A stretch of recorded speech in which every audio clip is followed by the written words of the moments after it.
अमरीकी जरीदे the national interest ने शेख हैबतुल्लाह अखवानज़ादा की हिकमत अमली को अलकायदा और दाइश के मुतरादिफ करार दिया है। अक़वाम मुत्तहिदा के मुताबिक तालिबान के 20 से ज़्यादा इलाक़ाई और आलमी दहशतगर्द तंजीमों से रवाबित बरकरार है। द नेशनल इंटरेस्ट ने इंकशाफ किया है कि जल्द ही दुनिया को एक ऐसी नस्ल से वास्ता पड़ेगा जो आलमी जहाद को एक दीनी फरीज़ा समझती है। द नेशनल इंटरेस्ट के मुताबिक तालिबान रजीम मदरसों के ज़रिए नौजवान नस्ल की जहन साजी कर रही है। मज़ीद बात करेंगे ब्यूरो चीफ इस्लामाबाद फैसल शाही से। फैसल, मज़ीद क्या कहा गया है इसमें?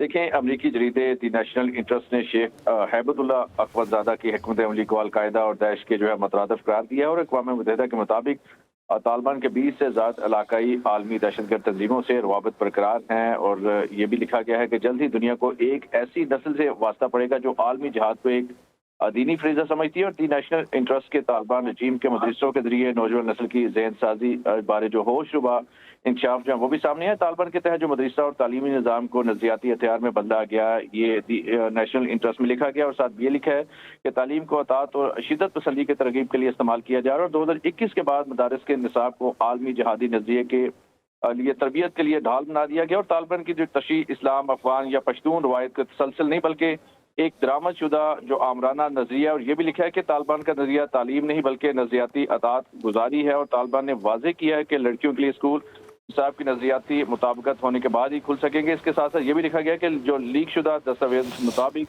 जो रहनुमा हैबतुल्लाह अखवानज़ादा तवील जो आलमी जहादी मिशन का तस्वर रखते हैं और हिकमत अमली अलकायदा या दाइश से मुख्तलिफ नहीं है। और मुकम्मल कंट्रोल जो है अवाम की मदारस के जरिए नजरियाती तरबियत और नजरिए को अफगानिस्तान से बाहर फैलाना जो हिकमत अमली का बुनियादी अंसर है। उसके साथ साथ जो 4 करोड़ आबादी वाले अफगानिस्तान में 23,000 से ज़ायद मदारिस तालीम के नाम पर मुनज़्ज़म नौजवानों की नस्ल की जो है वो जहन साजी पर सगीन जो है सवालात भी उठ गए हैं। और अलकायदा जो रहनुमा एमन तोहारी के जो हक़ानी नेटवर्क के जो सरबराह की मलकियत एक घर में जो हलाकत ने गहरे गढ़ को भी बेनकाब कर दिया है। और नेशनल इंटरेस्ट के मुताबिक जो निज़ाम तालीम के जो तालिबान के नजरिए के मुताबिक जो तब्दीली है मुस्तक़बिल में खित्ते दुनिया के लिए खतरा पैदा कर दी। तालिबान की नजरियाती तरबियत की हिकमत अमली जनूबी और वस्ती एशिया को गैर मुस्तहकम कर सकती है। जी ठीक है, बहुत शुक्रिया फैसल अपडेट करने के लिए।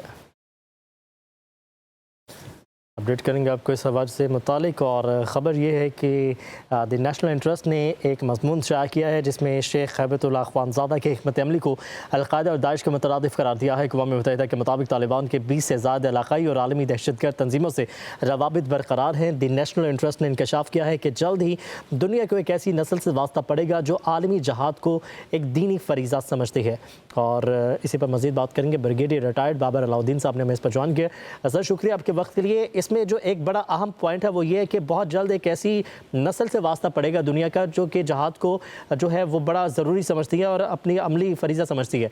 ऐसे नस्ल से आगे किस तरह से कोप अप करना है, इसको अभी से अगर केटर कर लिया जाए और किस तरह से केटर किया जाएगा, इस पर ज़रा बताइएगा। ये काफ़ी हद तक पॉसिबिलिटी है, बिल्कुल पॉसिबिलिटी है। और जितने भी जो है एक्सपर्ट्स हैं जिनकी इस चीज़ में नज़र है, जो इन चीज़ों को फॉलो करते हैं, वो गाय बगाए इसका इज़हार भी करते रहते हैं। और पाकिस्तान भी अभी कुछ अरसे से दुनिया को ये बताने की हम कोशिश कर रहे हैं कि जब आप इस तरीके से खुली छुट्टी देंगे, उनको बिल्कुल भी नहीं पूछेंगे और सिर्फ पाकिस्तान की हद तक बात रह जाएगी और हिंदुस्तान जब खुल के उनको सपोर्ट करेगा तो डेफिनेटली वहाँ से फिर जब एपी सेंटर वर्ल्ड टेररिज्म की बात करते हैं तो वहाँ से फिर इन लोगों ने तरबियत हासिल करके दुनिया के अमन के लिए खतरा बनना है। और इनके रवाबत बिल्कुल है, इनके नेक्सेस में है, इनका पास्ट एक है, इनके माजी में चूंकि इंटरेस्ट एक जैसे रहे हुए हैं, तो किस तरीके से हो सकता है कि इनके आपस में रवाबत ना हो।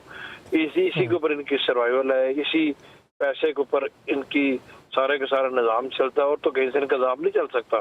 तो बिल्कुल ऐसी नस्ल से वास्ता पड़ सकता है, बहुत दूर की बात नहीं है, यही हम बताने की कोशिश कर रहे हैं। इससे पहले कि एक और आपको 9/11 से वास्ता पड़े या इस तरह की किसी और वाक़े का आप इंतज़ार करें, यही वक्त है कि आप अफगानिस्तान की सूरत हाल का न सिर्फ बगौर जायज़ा लें बल्कि वहाँ पर सीरियसली उसको हैंडल करें। एक वक्त के बाद फिर जब प्रॉब्लम बढ़ जाएगी फिर पूरी दुनिया के कान खड़े हो जाते हैं, फिर हर कोई अलर्ट हो जाता है, फिर हर कोई ये कहता है कि ये क्या हो गया। हम तो उनको प्रूफ भी दे रहे हैं, पूरे के पूरा इनका नेटवर्क के बारे में बताते भी हैं। और अब इसमें ये बात बड़ी इम्पोर्टेंट है कि सारे के सारे सिनेरियो में आप हिंदुस्तान के रोल को किसी सूरत भी नज़रअंदाज नहीं कर सकते। दुनिया को पता है, इनको भी पता है, उसके बावजूद जब वहाँ पर पैसा लगा रहे हैं, इन्वेस्ट कर रहे हैं, इतनी ज़्यादा पैसा पंप इन कर रहे हैं, उनको दे रहे हैं, उस रजीम को दे रहे हैं, वो पैसा अल्टीमेटली किधर जा रहा है? वो इन्हीं चीज़ों पे यूज़ हो रहा है। तो इसका मतलब है हिंदुस्तान डायरेक्टली इन्वॉल्व है। कल को अगर कोई इशू बनता है ऐसा, तो हिंदुस्तान सूरत भी अपने आप से ये नहीं कह सकता कि उनका कसूर नहीं है। टेररिज्म को ये सपोर्ट कर रहे हैं और सरेआम कर रहे हैं, खुल्लम खुला कर रहे हैं। अफगानिस्तान में जब इतना पैसा इन्वेस्ट करेंगे तो वो पैसे का फ़ायदा किसको होगा? तालिबान रजीम को ही होगा।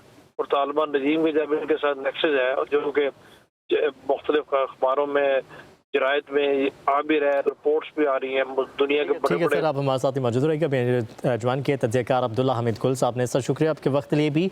बड़ी अहम ये मजमून है और इसमें बड़े अहम नुक्ते जो है वो उठाए गए हैं। एक नई नस्ल से वास्ता पड़ेगा जो कि दीनी फरीज़ा समझती है जहाद को, आलमी जहाद को। इस्लाम का नाम ये लोग पहले भी बहुत ज़्यादा बदनाम कर चुके हैं और अगर हम इसे अभी से कैटर कर लें इस ऐसी नस्ल को और इनकी अगर रहनुमाई कर सकें हम, तो वो किस तरह से कर सकते हैं?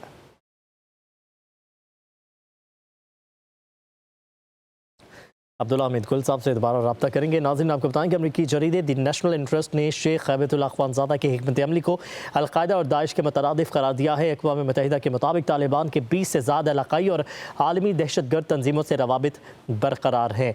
और ब्रिगेडियर रिटायर्ड बाबर अलाउद्दीन साहब हमारे साथ मौजूद हैं। सर, मैं ये जानना चाह रहा हूँ कि इस्लाम का नाम ये लोग पहले ही बहुत ज़्यादा बदनाम कर चुके हैं।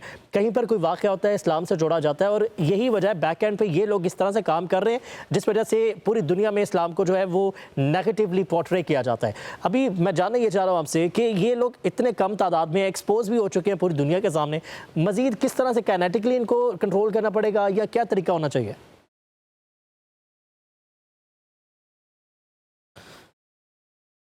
बाबर अलाउद्दीन से आपसे भी रब्ता करेंगे। अमरीकी जरीदे द नेशनल इंटरेस्ट ने शेख खैबतुल्लाह अख़वानज़ादा की हिकमत अमली को अलकायदा और दाइश के मुतरादिफ करार दिया है। अक़वाम मुत्तहिदा के मुताबिक तालिबान के 20 से ज़्यादा इलाक़ाई और आलमी दहशतगर्द तंजीमों से रवाबित बरकरार है।